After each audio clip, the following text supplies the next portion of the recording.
ce que l'ex-ambassadeur des États-Unis en Syrie pense de la situation en Algérie. L'ex-ambassadeur américain en Algérie et en Syrie Robert Ford considère que l'Algérie est à la croisée des chemins, mais il n'est pas encore clair, jusqu'à cet instant, quel chemin elle doit emprunter, l'évolution ou la révolution violente, affirme-t-il dans une contribution parue dans le quotidien panarabe Al-Sharq Al-Awsat dans son édition du 12 août, et intitulée L'Algérie entre le marteau et l'enclume. Ce diplomate américain, qui dirige aussi un think tank dédié à la politique moyenne-orientale des États-Unis, évoque le rôle de l'instance de dialogue et de médiation, conduite par Karim Younes, en considérant qu'elle est prise entre le marteau de l'armée et l'enclume du mouvement populaire. Dans son diagnostic de la situation actuelle en Algérie, le diplomate notera que les deux camps, armée et Irak, ont leurs points de faiblesse. D'un côté, le mouvement populaire se sentant, selon lui, essoufflé, avec le recul progressif du nombre de manifestants dans les marches hebdomadaires et, en même temps,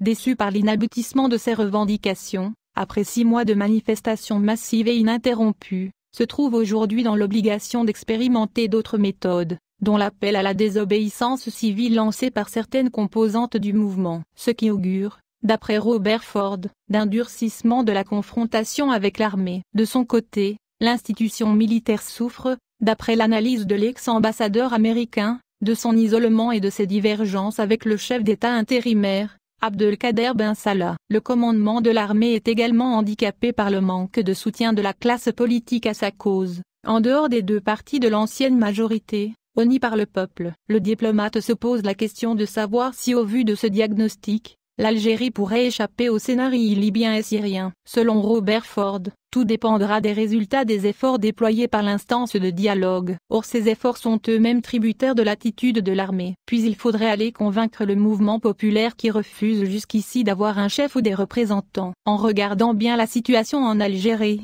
en cet été chaud, un vieux dicton arabe m'est venu à l'esprit. Toute précipitation engendre des remords, votre sécurité est dans la patience.